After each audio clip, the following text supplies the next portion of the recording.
Hi, welcome to Live United. My name is Karen Knapp, President, CEO, United Way of St. Lucie County. The United Way fundraising campaign is going on right now. Many people who are part of this community have taken a strong, healthy role in volunteering for our organization, which touches the lives of so many other agencies that are helping people in our community. And together, as a collaboration, we're working so that we can make this community a healthier, better place to live. And my guest today, my first guest today, is Tony Loupe from Early Learning Coalition. Hi, friend. How are you? Good. How are you? Tony, you've been on the show before, and the audience had learned a lot about what your organization does, the Early Learning Coalition, and how important it is to reach a child at a very early age. Yes. The school district here is part of so many things that are going on in the community, and I know they're a partner of yours. Let's talk a little bit about how important pre-K is to a child and a child's educational career. Well, so first of all, brain development, 85% of brain development happens from birth to age 5. So it's very important to get to that child in that time frame and make sure that they have exposure to many different things, so on many different levels. So one of the initiatives that we have, that we received a community impact grant from United Way with regards to community partnering, is student success. And with that, we partner with the school district, Big Brothers Big Sisters, Learning Tree Academy, which is a child care center, and within the school district, specifically CA Moore. So what we're doing there is we're addressing learning deficits along with literacy. The main focus is on a literacy component. So we're working with those 4-year-olds in VPK to help prepare them to be ready to enter kindergarten. And it's really a whole continuum that starts with 4-year-olds and works all the way through 3rd grade to help ensure that children are reading on 3rd grade level in 3rd grade.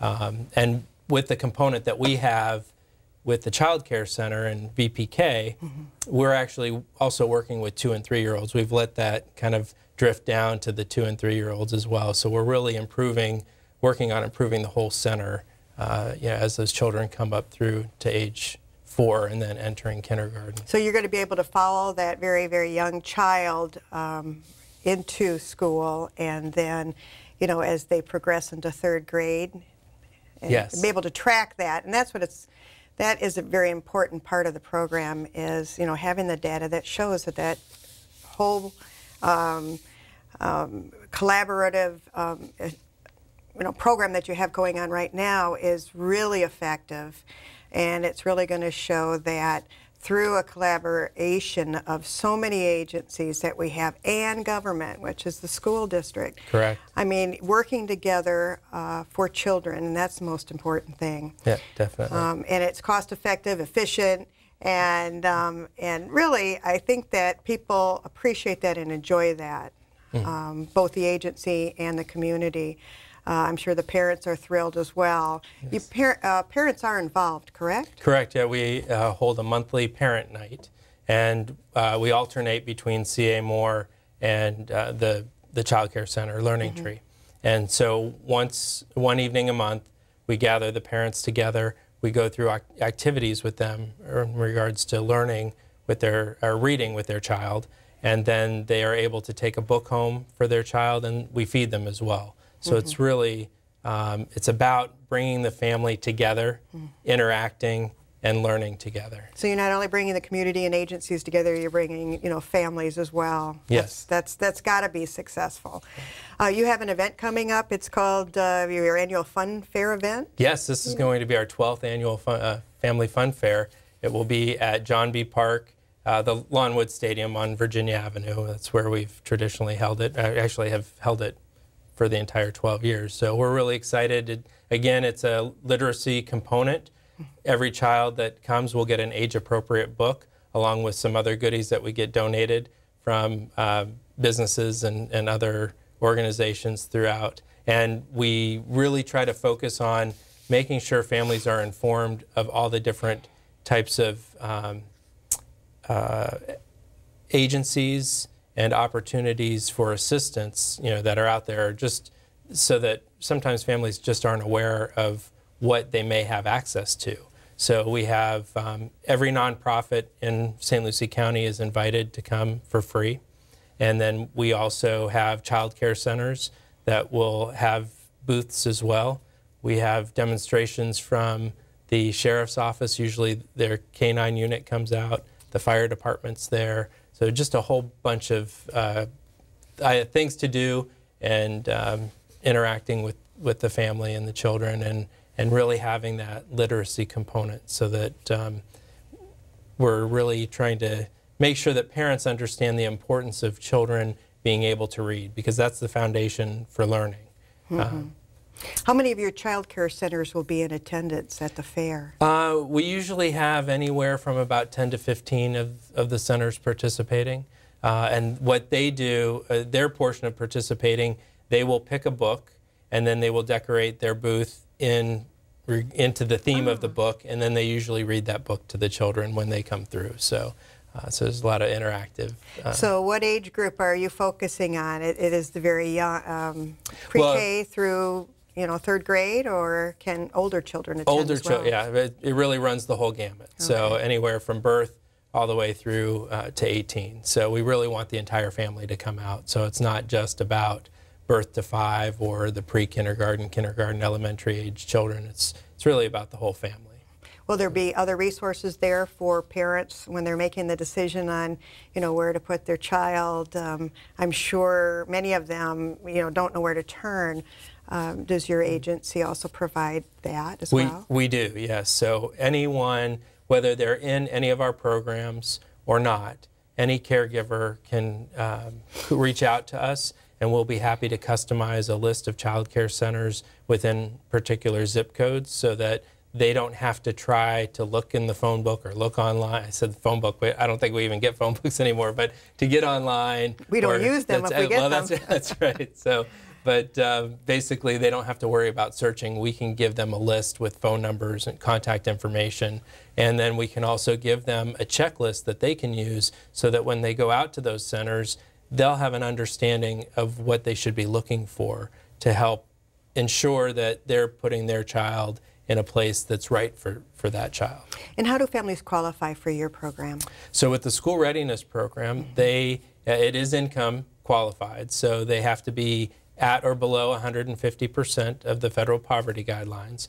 And then we also have, and working and or going to school, but we also have a program that's funded through United Way and Children's Services Council that's called our Child Care Executive Partnership. That actually allows families that are over the 150% federal poverty guideline and up to 200% to come into that program as well. So we have funding that will reach families that are up to 200% of the federal poverty guidelines. Now with VPK though, that is a free program for all 4-year-olds. So as long as the family is a resident or they're residents of Florida, they're entitled to a free VPK program. So that there's really just some basic information verifying the age of the child. And what age would that be? They have to be 4 on or before September 1st. Okay. We also have within the VPK program, if there's a child out there that maybe the parents, there's some developmental delays, or that they feel a traditional VPK program is not right for their child, they need to reach out to us, because they still may be entitled to those monies that we would pay for a traditional VPK program that could pay for therapies for their child.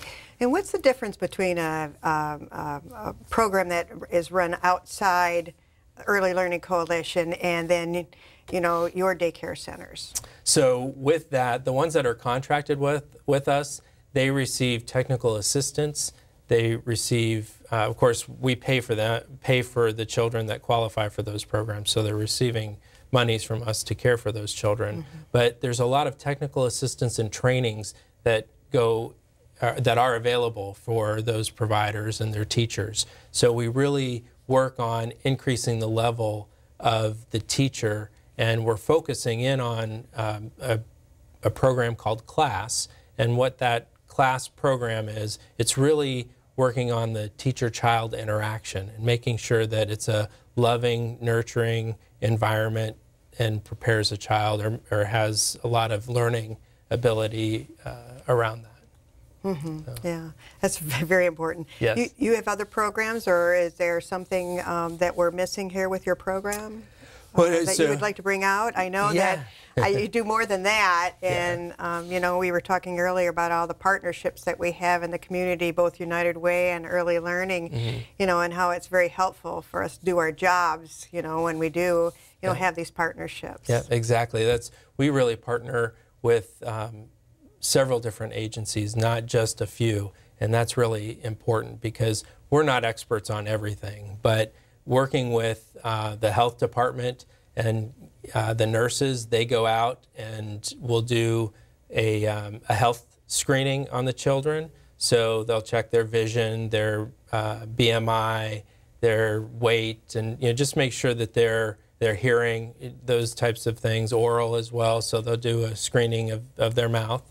And if referrals need to be made, then they'll go ahead and make those. They make sure that the children are up to date on all of their vaccinations. So another agency that we partner with is Tykes and Teens. And we have an infant mental health program right now that we just started as a pilot. Well, it's been running about a year now. And it's only at 4 child care centers. So we would really love to expand that further. But with that program, it's focusing in on infant mental health and trauma-informed care. And what age would that be when you say infant mental health? Infant mental health is really from birth to 3. To 3. So, yep. And at age 3, a child actually the brainwave connections that are made actually start.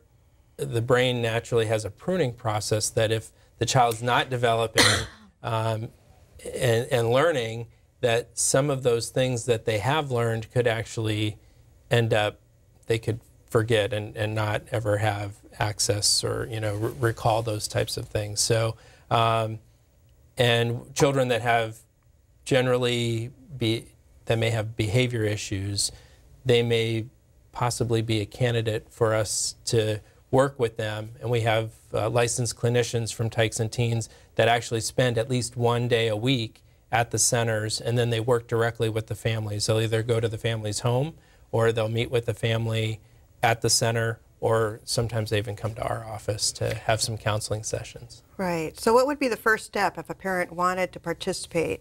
Where would they go, and what would they have to bring with them?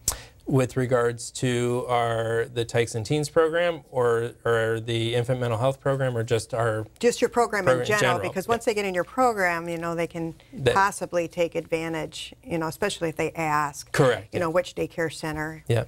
So for us, the easiest thing for them to do would be go to our website, which is elcslc.org, and there they can click on the icon that says Family Portal, and that will take them right to a page that with 3 options. One would be Child Care Resource and Referral. So any information that they want, they could look there and obtain or reach out to us, and we can further give them some additional information. Then there's the School Readiness Program, which is the subsidized child care program. And then there's also an option for VPK. So with School Readiness and VPK, they have to click on those icons to actually put an application in. And there'll be just a couple of forms that we would need them to upload. And it's the program's very user-friendly, so they could do it on a smartphone and actually take a picture of certain documents that they would need to upload and upload it right into the system. Or that's a good idea. As long as they have access to a scanner, they could, you know, scan the documents that are needed. And we actually have computer portals right in our office that we can assist with helping them sign up. So we have access for that. All right. Well, you've given us a lot of information, and we want to thank you for being here with us today and sharing all this information. And we'll be right back with a new guest. Thank you. I'm lucky. Let me help you with that. I get to do something I love. It has nothing to do with touchdowns or titles. Everybody bring it in. I get to play a part in the life of someone just starting out. How many of you think homework is just as important as teamwork? I help keep kids in school, Good. and that's the name of the game. My name is LaDainian Thomason.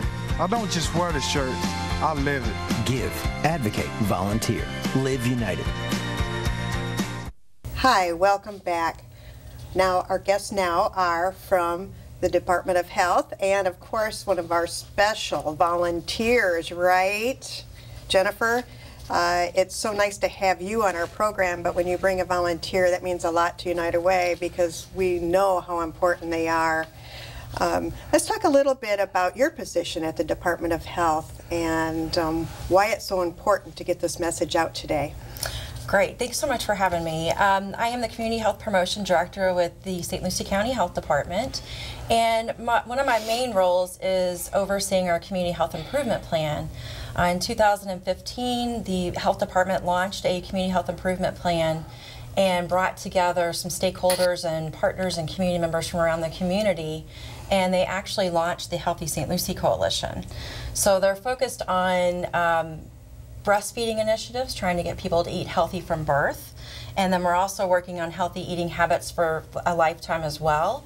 We work in schools and talk about healthy eating and lifestyles in schools, and then we also have a food policy council that focuses on food deserts and where we are lacking in access to fresh fruits and vegetables. Then we're also working on physical activity initiatives in the community. Over 30% of our residents are sedentary in St. Lucie County, our adult residents. And over 50% are not meeting the national recommended physical activity requirements. So we are heavily focused on that this year with our Billion Steps Challenge. And then we're also working to help out with chronic diseases and get people more healthy and prevent those if we can as well as a coalition. And health is a big part of what United Ways are focused on as well. And that's why we're collaborative partners. And why it's so important that you are our partner is that you have the data and you have the resources and you have the commitment to really help our community be a healthier community here in St. Lucie County. And that's what it is. It's St. Lucie County, right? I mean, right. We need to take care of the people in our community. So it's wonderful when they get involved with what you're doing and what the coalition is doing. The coalition is made up of a number of organizations. Can you give us an example of a few of them? We've got the Early Learning Coalition, which was just your previous guest as well. United Way, we have representation on all of our committees there, which is so helpful. We're working with the Crosstown Walkers and Runners, that's here today too. We work with the City of Port St. Lucie, City of Fort Pierce, County Government, Parks and Rec. We've got tons of different community partners that we work with. We're also working with IRSC, Indian River State College. We have capstone students that come in working on their last project before they graduate, and we get a lot of different projects from them as well, which is so helpful. And then we're working on getting some more volunteers through the key clubs and different high school clubs as well. Right now we're working on a system where we can get them to register online and really grow that as well, because they need volunteer hours. We need their energy and ideas to kind of help us take ours to the next level, take our projects to the next level. So you have a big job. It's a big community, right? It is. A lot of people. And there's a lot of enthusiasm. We started out, when I took this job about a year ago, we started out meeting once a month for just Healthy St. Lucie.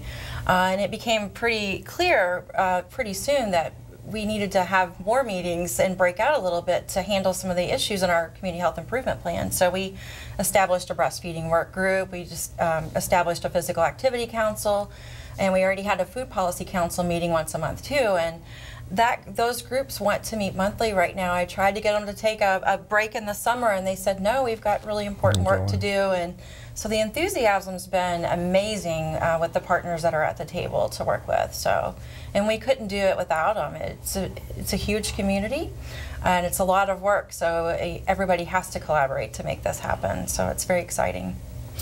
Staying healthy at all ages is very important. I know that we had a lot of discussion on the very young and, you know, what we're seeing, the trends we're seeing with children and how important it is for them to eat well and exercise. But as you get older also, I mean, I don't care what age you are, you know, and you hear it all over the place. You know, you need to exercise, you need to move, M-O-V-E, move. And you brought a volunteer with you today, and we're going to talk about the Crosstown runners and walkers. Okay.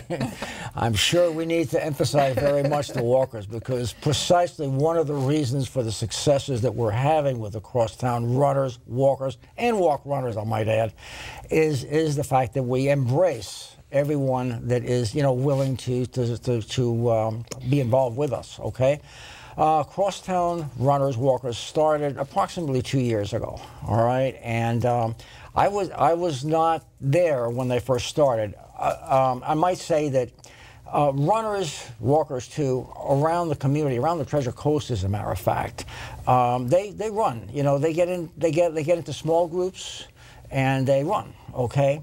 But they run, and so when they finish running, what do they accomplish? Well, they've accomplished the fact that they ran. But what else did you do? What else have you accomplished? What have you achieved? What about your life and the rest of the, you know, 24-hour day? Yeah, right, yeah, exactly. Right. And so Crosstown kind of started that way. And I think I joined them, you know, we were running, and 3-4 weeks after they started, I got involved.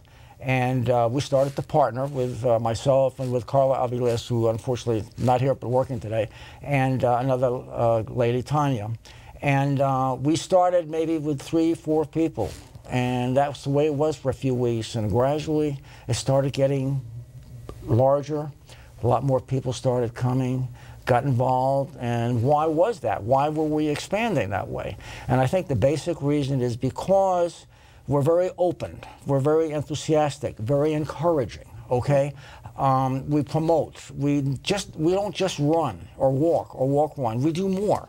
We'll get together like every Wednesday at about 6 or so, and we'll start talking, we'll take pictures, discuss the events and stuff, and usually the pictures get on Facebook, or we also have a newsletter that we've started, which is another thing where we advise people everything that's going on, and get that involved. The big thing is that everyone is very encouraging, very enthusiastic, okay? Every month we do a tailgate party where everybody, and this will happen this next Wednesday coming up, where we'll have, we celebrate birthdays. Everybody brings some food, you know, their best thing, or a potluck, and then we'll bring some music, and we can even dance and talk and music and this kind of thing. And so we have been doing this, and the group is so enthusiastic, so encouraging, because we provide water and Gatorade and stuff at one particular point. We're running on the Crosstown, which is lighted, particularly now, although we're going to be changing, I guess, the daylight savings pretty soon here, and it'll be always light. But even in the wintertime, so-called Treasure Coast wintertime, right? we will do, you know, it's lighted, so we can run and walk, and we never leave anybody. That's another thing. No man is left, or woman for that matter, is left behind, right? And, you know, and we met Jennifer not too long ago, and, you know, we're basically married, so to speak, with these activities. I mean, she's promoting, you know, fitness. Our mission really is to improve mental health and physical fitness, okay? Along with that, okay, social interaction, because this is the way we improve longevity and quality of life, okay? So where do you meet? I mean, if someone wants to join your group, where on Wednesday would they go? The simplest thing is the fact that all you have to do is show up at about 6 or so on the Crosstown Parkway. But it's so long. There's such a long stretch. It is. It's at McChesney Park. Oh, okay. Cashmere, which is the street that runs by Home Depot, you know, yes, from Port St. Lucie Boulevard. At the other end, you've got the school there. There's a big parking lot. Right. There's a pavilion, and that's where we run from. And and so it's great. Everybody, you know, just great. So that's where we meet, and it's every Wednesday. Celebrate the birthdays once a month. Okay. How many miles do you walk? I mean, is it, you know, anything goes? Anything goes. Okay. People will get started and we'll start, maybe they'll walk a mile or maybe they'll walk 2 miles. Sometimes they'll start walk running. We do some coaching and mentoring. I've had some people that started there. Tanya is one good example. Tanya Redding is a person that just started. She was kind of a little introverted, you know. Now you ought to hear her. Now she's running marathons. She's training for. She's run 3 half marathons already, and just started with walking, then walk running, and then running. Not that you have to do that, okay? But she did that, and I think she's going to do her first full marathon come 4th of March, which is the Treasure Coast Marathon, which they're having down in Stewart. So we're kind of very interested in not only that, but doing charitable work too. Okay, we have done some runs and walks, and we, as a result of that, we've raised money. I think for school supplies. We did that late last year, as a matter of fact. Well, just after school started, and got a bunch of donations going. We did that. And we're very much interested. We're growing so quickly, and it's so much fun because people are loving it, okay, and they're helping. And it's as I say, you know, it's hard sometimes. We were talking with Jennifer this morning. It's hard sometimes to make friends after you're out of high school or college. Okay, we used to live across the street from a neighbor, and for 10 years we'd say, "Hi, how are you doing?" And then, but that was all until one day, unfortunately, her husband passed away. And then we, you know, provided a lot of support. As a result, became very close. Well, how do you accomplish this on a collective, on a group basis? You've got to do it through group activities, such as running and other things, of course, many other things, okay? And so, big believer in this, okay? There's no study that I have read that hasn't emphasized exercise, especially aerobic exercise. What do I mean by aerobic exercise? The kind of activity that gets your heart up, okay? And I think the gold standard today is about 150 minutes a week, which is about 2.5 hours. Of course, you break that out into 3 or 4 day periods, okay?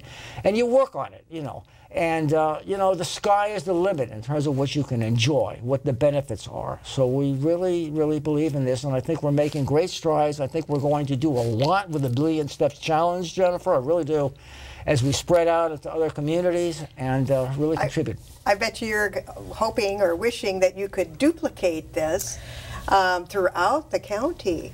And the Billion Step program, or the Billion Step March, what is it? The Billion Step? We are doing a Billion Steps Challenge this year. It is challenging. It is challenge, and we launched January 1st, and we're running all the way through December 31st, 2018.